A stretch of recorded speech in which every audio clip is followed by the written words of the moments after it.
Before we dive into today's reclamation, I want to share a podcast with you that I actually listen to when I want to feel deeply seen. It's The Brilliance Method with Alicia Skye.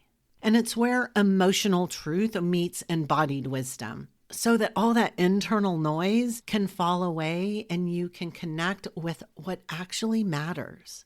If you're like me, you're obsessed with deep self-evolutionary healing and how it actually creates next-level alignment for living in your deepest purpose. Whether you're just embarking on your self-development journey or you're deep into your becoming, Alicia's conversations meet you where you're at, activating something ancient and entirely your own. You can find the Brilliance Method on Spotify or your favorite platform, as well as on YouTube. So after this episode, go have a listen and make sure to hit follow so that you'll never miss your weekly fix. Now let's drop into today's transmission. For most women, structure feels like a cage. When I tell my clients to plan it out, I can feel the cringe coming across the Zoom screen so intensely. Welcome back to the Cosmic Valkyrie podcast. I'm Lynn Louise, Master Certified Hypnotist and the creator of the Evolution 10X Method. Today we're going to talk about why women cringe at the thought of creating more structure in their lives. I can tell you it's not because you're lazy or even bad at time management, but because we've been programmed to believe that structure means obligation. You actually believe that structure means giving up your own freedom to meet everyone else's expectations. Back when I was a corporate American executive, I used to keep a very detailed weekly planner. Everything was in there. Every meeting, every client appointment, even exactly when I was going to take lunch. And it didn't stop at the end of my workday. My planner dictated my evenings too. When I went to meet friends, when I could visit galleries, when I could take in a live music show. And I'm going to tell you, just talking about this, I can feel the tension rising in my chest and my heart rate ticking up. My planner was meticulous. Every step accounted for, every box checked. And yet, it didn't add any more time or freedom to my life. I felt tied to that planner. It was like my captor. And the thought of losing it, honestly, that would have sent me into a tailspin. That's why I know how deeply old programming runs. The programming that says structure equals obligation. That it's about keeping up with everyone else's expectations rather than creating something that actually supported me. But here's what I want to land for you. Structure is actually freedom when it aligns with your values and not someone else's checklist. Let's pull this all together because it's not your fault that you feel this way. It's cultural programming. It taught us from childhood to be the good girl, to keep everyone happy, to say yes. You've been planning all your life to keep up appearances, avoid disappointment, and proving your worth. And this has become hardwired into your brain and has become synonymous with obligation. And all the associations of these beliefs are wrapped up in our emotions. And then planning gets paired with loss of autonomy because historically your plans weren't actually yours. It was an act of survival in a patriarchal system that saying no was risky and your belonging and approval were actually at stake. So your brain learned really quickly, comply to be safe. I want you to take a moment and reflect. When you hear the word plan, whose needs actually come into your mind automatically first? And be honest with yourself. I want to take this quantum for a second. In quantum mechanics, it tells us focus collapses possibilities into reality. And structure is the container that holds that focus. Structure is like the riverbank that channels your creative current, giving it direction, speed, and power. Without it, your energy spills into everything and yet nothing at the same time. Like light without a lens. It's beautiful, but unfocused and too scattered to have any real impact. So how does this actually tie into your brain and your belief systems, right? That's always the question. Your brain craves predictability for safety. When you set value-aligned structure, it feels safe and it is more willing to take risks. It's like planting your creative genius in fertile soil. She can finally take root and bloom instead of scattering your seeds into the wind and hoping that something grows. And it's time to reframe your beliefs in a way that change everything. Because structure is integral to creating the life of your dreams. Now, there are two structures, internal and external. So external structure is imposed rules, deadlines, and all those shoulds, if you get my drift. Your boss assigning you a project timeline with exact milestones, regardless of your preferred workflow or even creative process. Or even when a family expects you to attend weekly dinners or events and you go because it's what you've always done, not because it truly aligns with your priorities. Or even school or corporate systems that required you to follow a set schedule. Clock in, clock out, specific breaks for lunch, with no flexibility to shift based on your energy or focus. Those are all external structures. The other, internal structure. Internal structures are chosen by you. Boundaries, rituals, rhythms that honor your values. An example of this is when you choose to start your day with 20 minutes of journaling and breath work because it grounds you in clarity. Not because somebody told you to do it, because it's what successful people do, but because you desire to. Or setting aside 2 afternoons a week for uninterrupted creativity, maybe a project like a sacred appointment with yourself, whether it's writing or strategy, whatever it is. It's because you determined it's part of your value system. Or even designing your week so that high-focus tasks happen during your natural peak energy hours and the lighter work happens during your low energy periods. These are internal structures. Now, if you're part of my mailing list, I want you to keep an eye out on Friday for an email that's going to be associated with today's podcast. If you're not on it, get on it, because I'm going to be sending something very special out to help you manifest more and really understand the power of structure. But while we're here together, we're going to get some work done. We're going to identify your top 3 values. I want you to name them. Is one creativity, connection, peace, self-evolution? Name them. I want 3 of them. And then you're going to go and you're going to reverse engineer your calendar. What do I mean by this? You're going to go block out time based on those values. You're going to prioritize them first. Now, I'm not saying to avoid your other obligations like keeping your children alive or going to your job. We know those are first on your list. But then you're going to block off space to prioritize those values.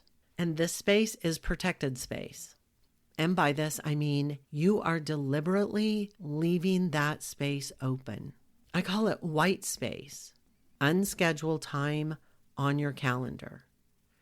Not by accident, but as a conscious choice. The white space acts like oxygen in your creativity, problem solving, and intuitive insight.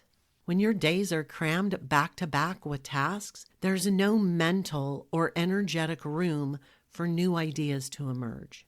This is an important part of our evolution. And when we intentionally block out a chunk of time with no planned activities, your brain gets the space it needs to make unexpected connections, access deep creative flow, or even recharge without any guilt or shame.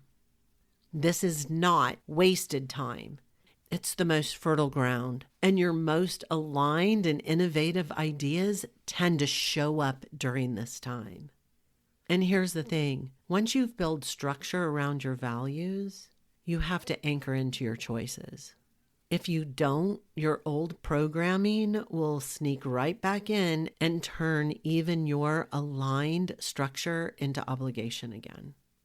Now, I'm not telling you to just sit and stare at a wall, but I'm telling you to schedule in undefined freedom to allow you to tap in to that time the way you see possible, in a way that brings joy without distractions.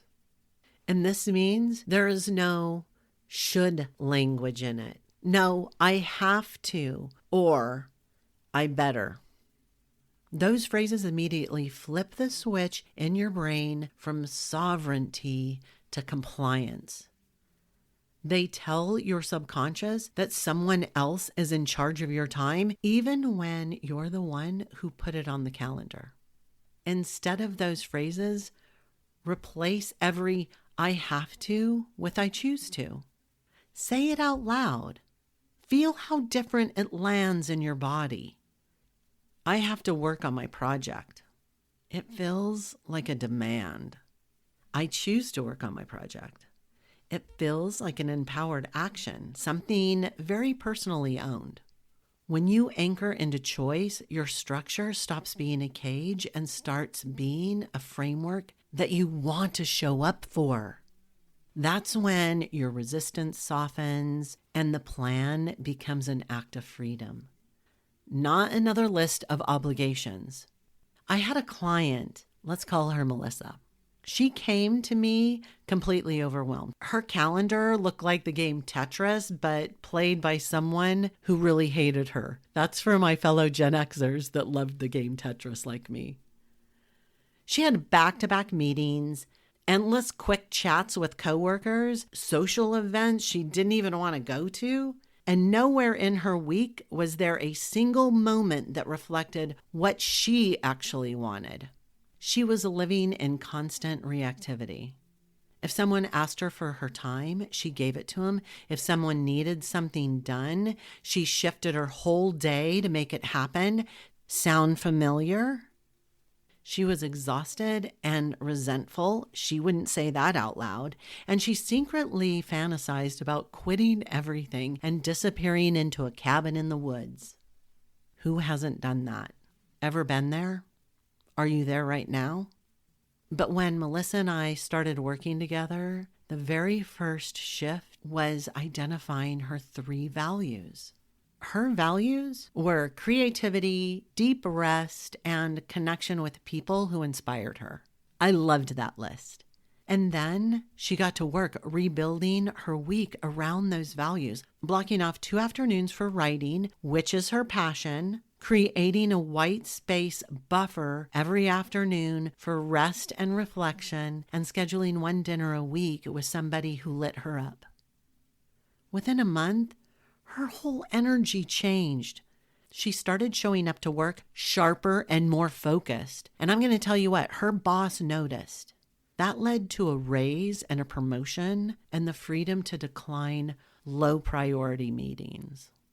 She stopped bailing out on friends because she actually had the energy to enjoy social time now. And maybe the best win of all for her, she said she felt at home in her own life for the first time in decades.